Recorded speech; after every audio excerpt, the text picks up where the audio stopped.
Hello, it's another episode of the High Achieving Female Podcast powered by No. It's your host, Sarah Bin-Kimbishi, and I am so excited for today's episode. You're going to meet the most amazingly, most outstanding, inspiring woman that I have ever met, Coach Dar, y'all. She is so dynamic. Wait until you hear all the things that she's sharing. Today, we're talking about perspective. We're talking about aligning your talents and your passion. We're talking about the art of bounce back. This episode is for anyone who is looking to become more resilient, wants to really step in and activate into a high-performing mindset. Get ready. It's going to be a good one. Welcome to the High Achieving Female Podcast, powered by No, where we believe high-achieving female leaders deserve to be known. Here, you're going to get the tips, tools, and inspiration you need to network, grow, scale, and balance your business, career, and life.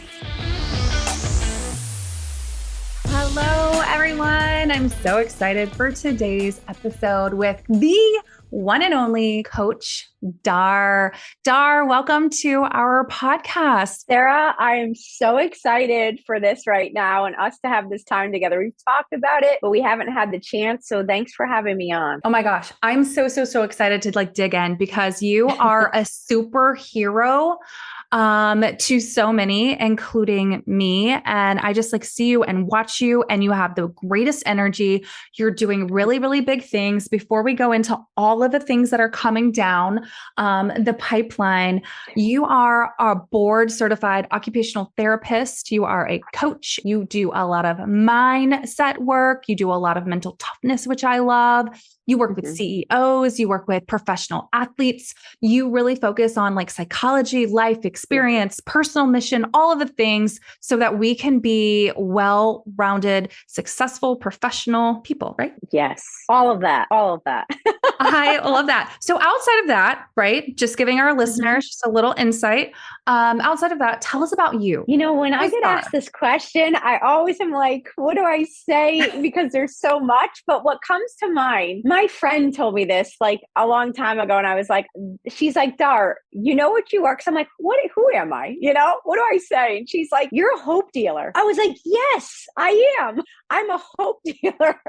I help people reach their greatest levels in life. And in my world, I help people optimize their talents and their gifts to the highest level. Obviously in pro sports, it's a very high level that we work at, and CEOs that are managing multi-billion-dollar companies. So there's a lot of pressure. But even then, Sarah, truly, even then, it doesn't matter who it is. For me, I help optimize people's lives by elevating their mindset and giving them hope and what's ahead. Because we are living in a space and a place right now where people tend to lose hope. And I'm like, no, I promise you there's still much greatness that's still ahead, that we're not going to give into the doom and gloom. I'm going to help people. And I have been for 26 years, but taking the impossible and making it possible. That's always been my work. I love that. Hope dealer. Okay. Dar, the hope dealer. I'm all about that.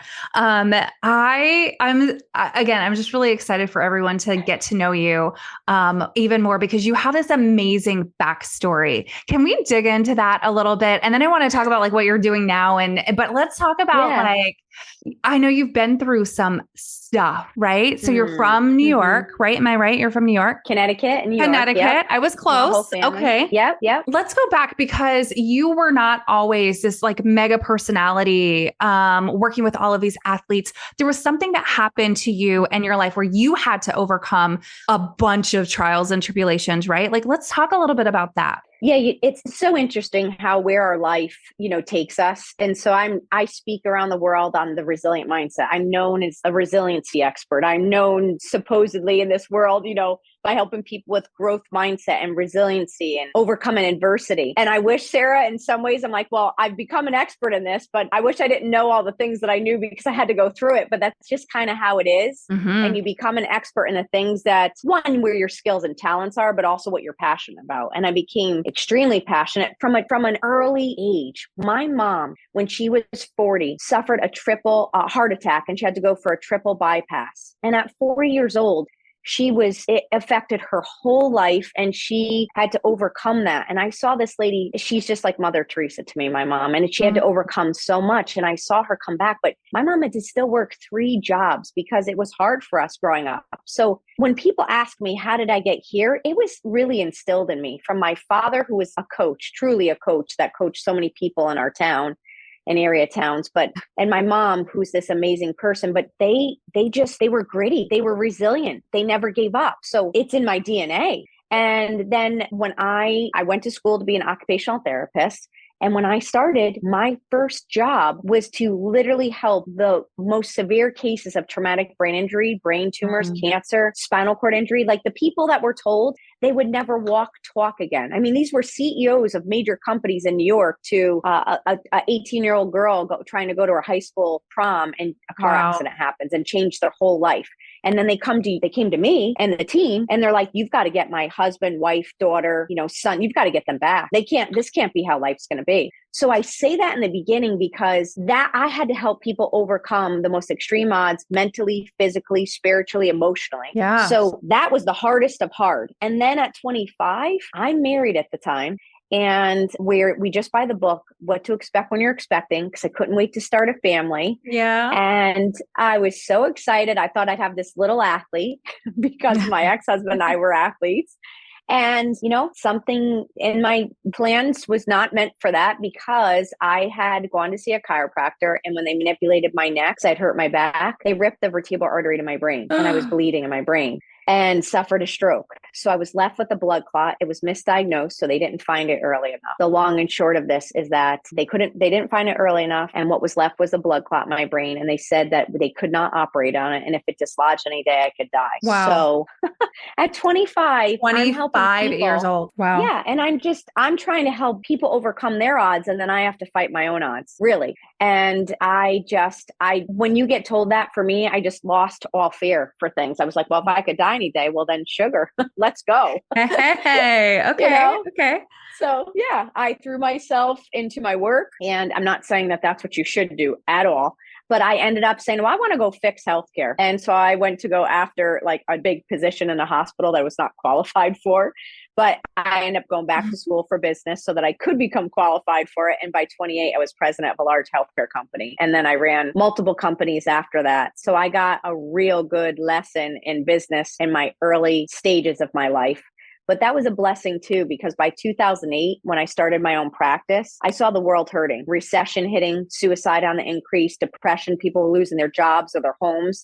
Honestly, much like we're seeing some of the stuff happen now. Wow. And I just couldn't sit, Sarah, on the sidelines. I was like, I help people overcome the most extreme odds. I've helped run multiple businesses. So that's when I mixed science, psychology, and leadership and started my own practice. I started speaking wherever I could speak on shifting people's mindsets to try to save one more person from giving up, because I couldn't watch it. I was like, I can't do this. I've got to help.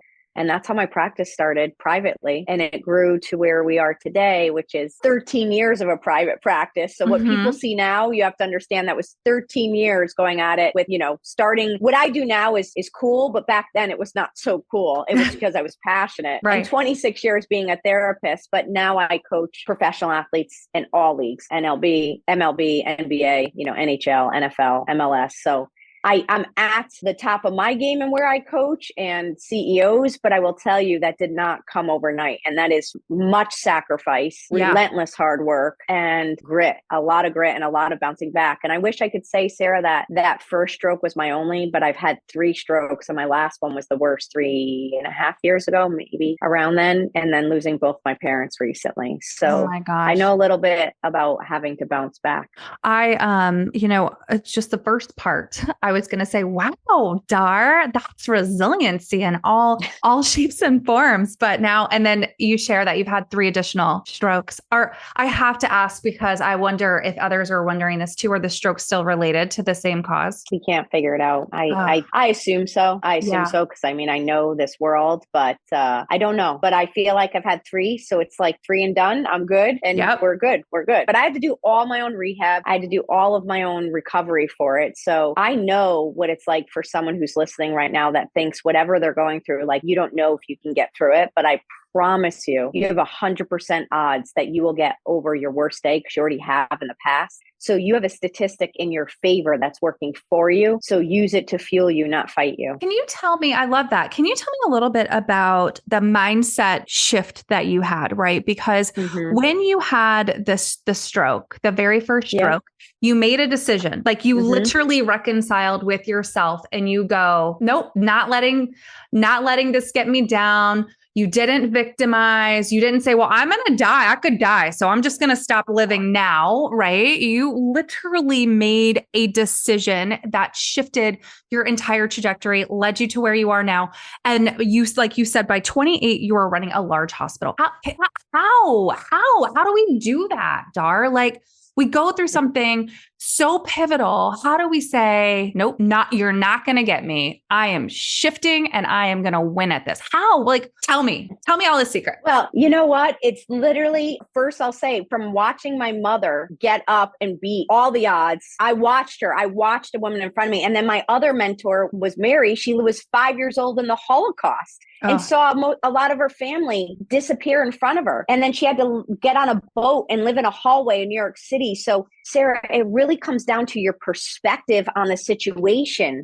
And 2 points I want to make. Just recently, I've been on this book tour. My schedule's been insane. It's been crazy. I don't even touch down in certain places for more than 12 hours. And someone said to me, is this hard, Dar? You know, it's got to be hard. And I'll say, it's all relative on what you think hard is. When you've been through such tough times, this is not hard. It's an honor. Totally different. This is not hard. This is an honor.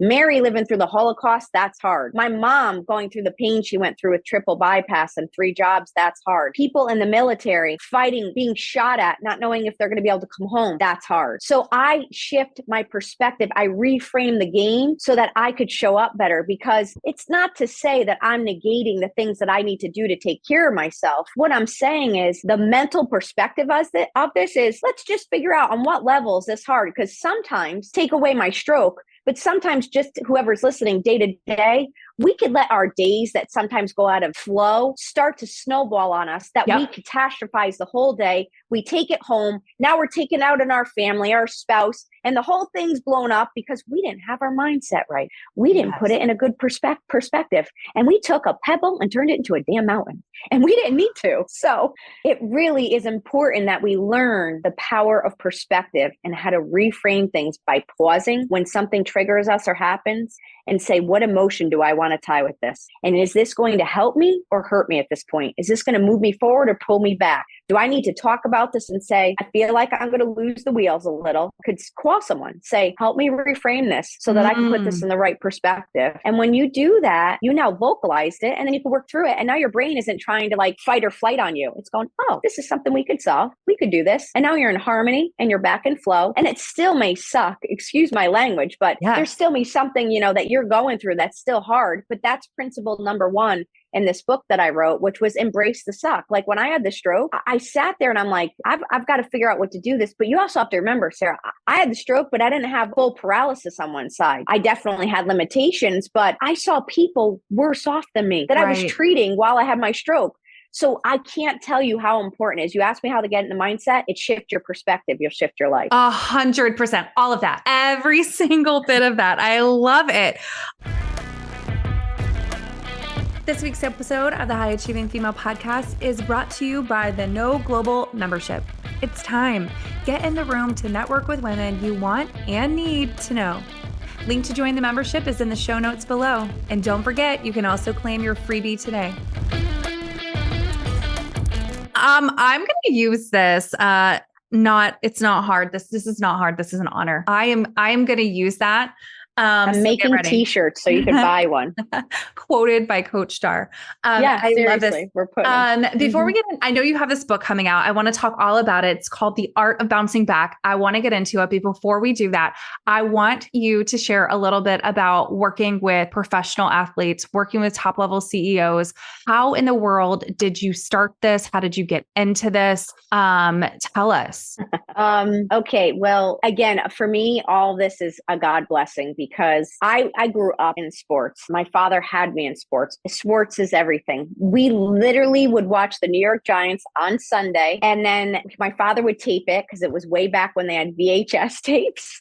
And then on Wednesdays, my uncles would come back over and we'd re-watch the game. We'd break down film. Now, I'm saying this to you because it wasn't like I was like, oh, I'm going to go work in sports. No, I went to go take care of traumatic brain injured patients. But all of the little upbringing, everything that I did in my world, neuroscience, science, psychology, and leadership, and then the whole sports background, it naturally gravitate my type of coaching, even my type of speaking that I do. They'll say Dar is the type of person that loves you, but also could be the person that could kick you in the pants in a loving way, you know? And so you're gonna, and I'm not gonna ever be so hard, but I'm gonna be like, let's talk about this. You really is this really hard right now? Let's reframe this. Let's look at this. And I get at you to light a fire within you, not under you, within you. Right. But I'm doing that because I know what's within someone. Right. And so this carried into where when I started my practice, I would get people that would know about my work and what I was talking about, a mindset. And this is way before mental conditioning is what it is now.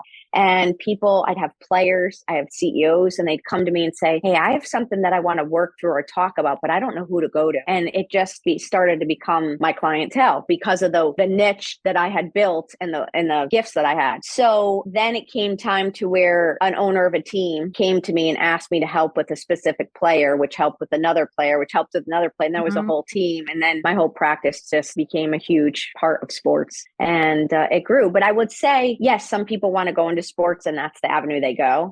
For anyone listening though, whatever you want, make sure that your skills and talents align with your passion, because when you do that, you then will be able to naturally walk into that niche or that arena or that space because you will be confident. You know, I couldn't go and say, oh, I want to become a country music artist. I'm tone deaf. I could never go sing and anyone buy the record. So I don't have the skill or talent for it. I may be passionate about it, but I don't have the talent for it. So I got there because the skills and talents met the need, right? So anyone listening, get your skills and talents to meet the needs of someone else, whether that's sports, business, nonprofit, wherever. But when you do that, you flow, you're not going upstream on it. It's just natural. It comes natural to you. And then business comes naturally to you.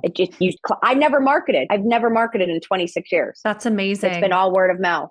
That's amazing. And it makes total sense too. So our listeners, I would like to say, are high achieving, ambitious business women. Yes. And this really correlates. So I get asked all the time, Sarah, were you a professional athlete? What sport did you play? How do you have this mindset? And I think that there's a big correlation too between high performing athletes and high performing, in our case, business women, right? Like we're cut from a different cloth. There's something about us. You talk about the resilience, the grit, the ambition, the all of it. And so I think this applies in so many ways. And what you're saying, the skills and the talents to align with the passion. I mean, at the end of the day, when the passion is lacking, you have the skills and talents to pull onto. And then when the day it doesn't feel sexy, you can go through and remember your passions too. So I think those go hand in hand. Let's talk a little bit about the book, The Art of Bouncing Back.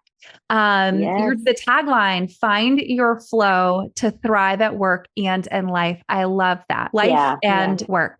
And so a lot of what's in the book are these principles that you teach to these highly successful people that you help. And you're putting this all into a book and really gifting this to all of us. Yeah. Right? Yeah. I literally am opening up my playbook. It's amazing. I'm giving the exact playbook that I use to take a professional athlete or top CEO through when I am coaching them through not only adversity, but I want to get them ready for when it's coming. So we work on this regardless whether there's a problem or not. It's the foundation that we build. So I have this expression, and it's not that life is going to get easier. It's just that you're going to get better at doing it. And when you get your mental preparation in line and you work on your mental skills, you are able to handle the hits that come at you and you get back up. Just like you see the guys in football ball, when they get hit, they're right back up to make the next play, because there comes a point that it's 4th and 1 and everything is on the line. Do you have it in you to finish the game out? And that's what I want to build. High achievers. I want to help them. So when it's 4th and 1, when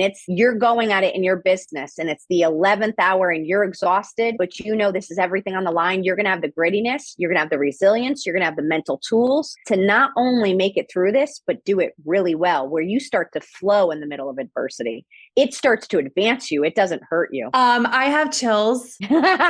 I want this book now. Like I have chills. This is amazing. So you talked through 9 principles, right? And we already talked about the first one, embracing the stuck. Yep. And that's just part 1. Like that was enough, right? The mindset shift, understanding who you are. Principle 2 is, you're uniquely qualified, I'm assuming, right? Understanding your fundamental hardwiring. Understand your fundamental hardwiring. Because once you have a foundation to remember who you are, no one could take that away. That's building this strong confidence right there. Going, I may lose my job. I may have to lose this client. I may have to shift in the way I'm doing this, but they're not taking away my gifts and my talents. I own that. I love that. Principle 3, seeking and applying feedback. Principle 4, discovering your why power, creating your bounce back environment, activating emotional intelligence. This is a huge one people talk about these days. Reframing setbacks. I love that. Grit, turning the page, all of the things. And yes. And they all work hand in hand. What about they do it? Go ahead. They do. I was going to say that I did it so they all work like in a circle, because you're going to literally have to keep, as soon as you turn the page on something else may come, go back into embracing it. Or you may be on step 2 and something happens and triggers you back, but these are interchangeable. They flow. And I teach people that that's how you have to stay agile in the middle of adversity, because once you learn this and you could stay agile, just like players in a game, the more agile they are, the better they are to make the play. You will learn to show up better in this world, and you'll learn to handle adversity a lot better, because they teach you you could go take your MBA and learn how to run a business. You could take classes and master classes, but no one teaches you the mental skills on how to handle life. And that's what this is. Wow. What do you say to those that say, you know what? I can't. This is great. I can't. I just can't. Okay. I'm going to say, what's your other option? You could keep telling me you can't, but you can. I know you mic can. Drop right there. Well, what else are you going to do? Yeah. What's your option? Your other option is giving up. You already know what that does. So what if you just gave me one more day? And then tomorrow we'll talk about you giving me one more day. I just don't want you to say I can't anymore, because your brain is listening to that. Start saying I can, even when you don't have all the knowledge, but just get up, make a phone call, write a page, get on a show, talk to someone, get on a podcast, get outside, go walking, get yourself in motion, and then you'll start getting unstuck. Just don't tell me you can't, because you can. What do you do when you feel like you're stuck? Because we all deal with this. No one's immune. What do you do? So I have gotten stuck. I just don't stay there long. Everyone's going to get stuck at some point. They're just, when they learn this, when you really build strong mental skills, you just don't stay there long, because you now have the tools. But you can't do this alone necessarily. You should really put someone, even if it's one person. So when I get stuck, I sit and take inventory. Why am I stuck? Did I get myself into this situation? What do I need to do? That's why I put seeking and applying feedback. Hey, is this on me that I just got out of flow for a second, or did something happen out of my control? Either way, I need to accept where it is so I could do something with it. And then I have a couple of my closest friends that I could call at any time of day, 4 in the morning, 2 in the afternoon. And I could say, I need 24 hours. I need you to help me with this. This is where my mindset is about to go. And I know I need to shift it. Help me talk this through. And I do it every time. And then sure enough, literally, I'm like, okay. And then I do things that fuel me so that I could get out of this state. Because if you keep feeding into the victim state, you stay in that mentality. And it's like, when you're sad and then you keep listening to a sad song and you stay sad, it's like, hello, that's torturing you. 100%. No, go play Biggie. Go play Tupac or something. I don't know. Like let's go. That's what I would do. Love that.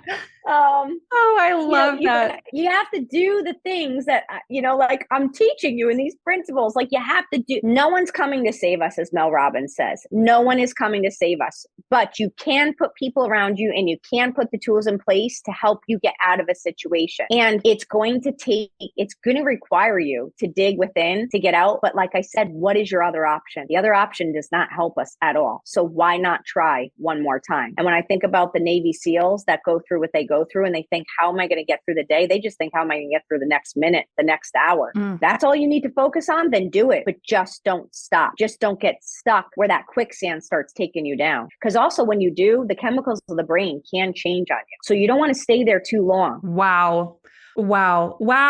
Okay. This is so good. We've really just cracked the surface here, Dar. I told everyone I'm obsessed with you. I could listen to you for hours. Could we do an all day podcasting maybe? So I just want to keep hearing you talk more and more and more. You're firing me up over here. I'm ready to attack all types of things. Let's go. Thank you so much for sharing. Here's what I want to do. I know that many of our listeners are just really being introduced to you, and our community needs you, and they need your book. What I'm going to do is I'm going to put together sometime around this spring after it comes out. I'm going to put together a book club, and we're going to do a book club. I'm just thinking off the cuff, but we're going to do it. And then I'm going to have you come back and just share a little bit, and maybe we'll powwow with you and, I don't know, pick your brain and really do that. I think that would be so much fun. I do have to tell everybody that I'm really excited because Dar is part of No. She is a No woman. So she's going to be featured in our upcoming Phoenix publication. She is, well, I can't tell them everything, so I'll hold on all of the things. But so the art of bouncing back, where do we find it? How do we get it? How do we find out more about you?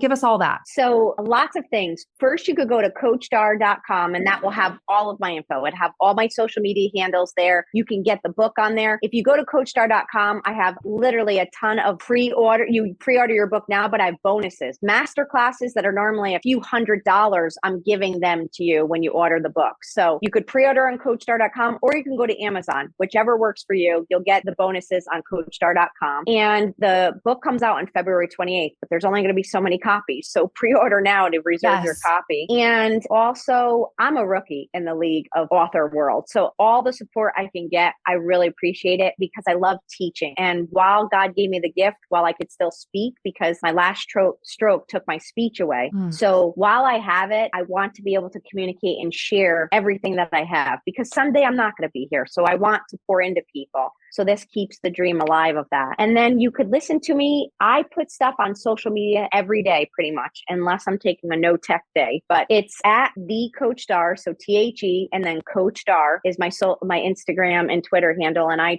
put stories up that I don't put anywhere else. They're on there. And then I have a show on Fireside, and you'll see on coachdar.com where that app is. Mark Cuban created this platform, and I have a show every morning, 10 a.m., but you can listen to the replay where I give 5-minute mental fuel. It's called A Daily Dose of Dar, Awakening Greatness. So yes, you could go and get fueled up every day, listen to past episodes. We have amazing people that have been coming on every week to talk about principles of the book, CEOs, athletes, they all join me on the show. So take a look at all of that. But this is my way of paying it forward and pouring into people, because I can't be everywhere with everyone, but I want to still be able to share and pour in. So social gives me a platform to be able to do that. So if I could pour into you and it helps, let me know, write me, connect with me. I would love that. I love that. And I was going to tell everyone, if you want a little mindset fuel, Instagram is where it's at. It's so fun. And I literally am sending it out, share story. So it's been so great to get to know you. It's been a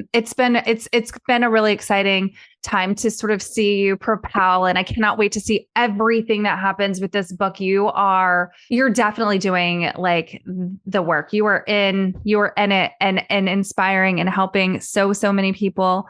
I love it. Thank you so much for spending time with us today. We're having you back. We're doing the book club. Yes, Sarah. All the things. I am so excited. Dar, thank you again for being here. I appreciate you so much. Thank Everyone, you. Love the community you created. Everyone in the community, I'm sending you a big hug. Amazing. Everyone go get this book, The Art of Bouncing Back, Amazon or on her website, CoachDar.com.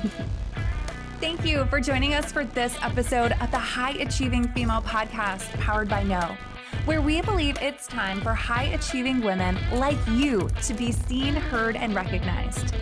Until next time, remember, you deserve to be known.